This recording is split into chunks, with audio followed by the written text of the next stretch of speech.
What's going on, y'all? It's your boy Alex. Make sure you like, make sure you subscribe. And this is white men are men. They ain't no better. White men are no better than just men. Men are men. I did a video not that long ago, probably 2 months ago, where I did the same thing with white women. I said white women ain't no better. Women are women. See, the misconceptions from other races of people is they see white couples, they see that they have the highest marriage rate. And whenever you watch the media or anything, you know, we're in a white ran country, so every TV show pretty much makes it seem like a highlight tape, like the white successful power married couple highlight tape, and like they don't have any problems. But what you guys fail to realize is men are men, women are women, and no matter what, you're still gonna have problems. A lot of them are gonna be the same, but sometimes you just have different sets of problems because you're dealing with different cultures and ethnicities or norms, but it's still gonna be problems. So this one is the misconception that everyone thinks I'm just gonna get this white man, I'm gonna get married, I'm gonna be happily ever after. That's not true, all right? So we're gonna start with number one. So let's deal with misconception number one, okay?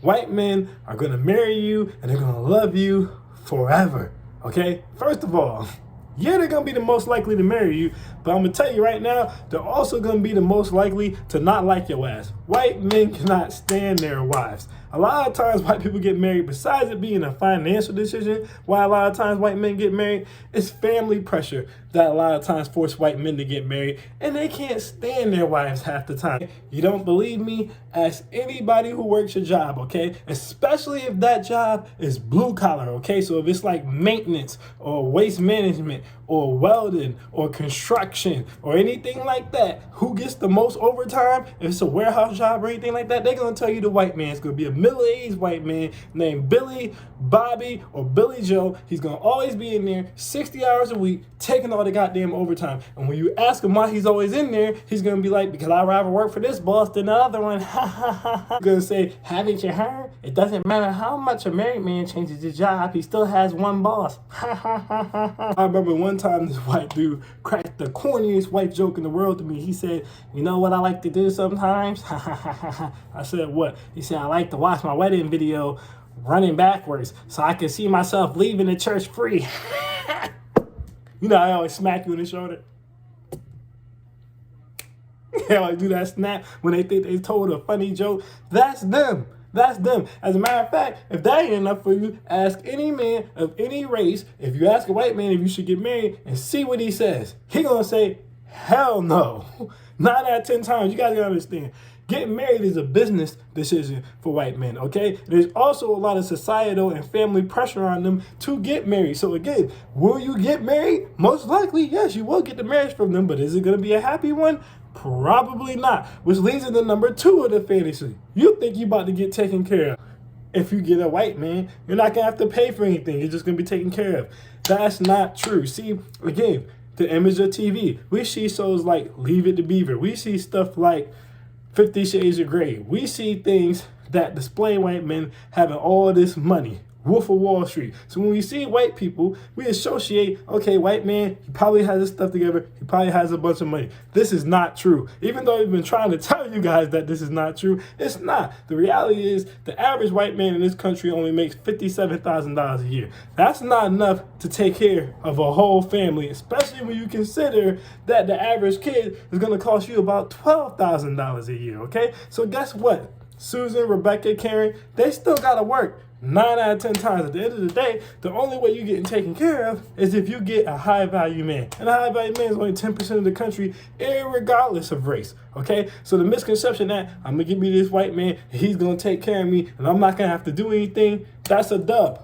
But here's part number three. Here's the funny part. Even though your ass still gonna have to work, all the patriarchal thoughts and all the patriarchal claims and all the things that you guys hate, the expectations that men lump on you, you should cook, you should clean, you should be the primary caretaker of the kids, you should be better seen than not heard. Guess who came up with that? The white man. So guess what he's still going to expect? For you to be that way. If you think you're going to have a bunch of attitude, that ain't gonna happen. You think you're not gonna be cooking? You think you're not gonna be cleaning? You think you're not gonna be the primary caretaker of those kids?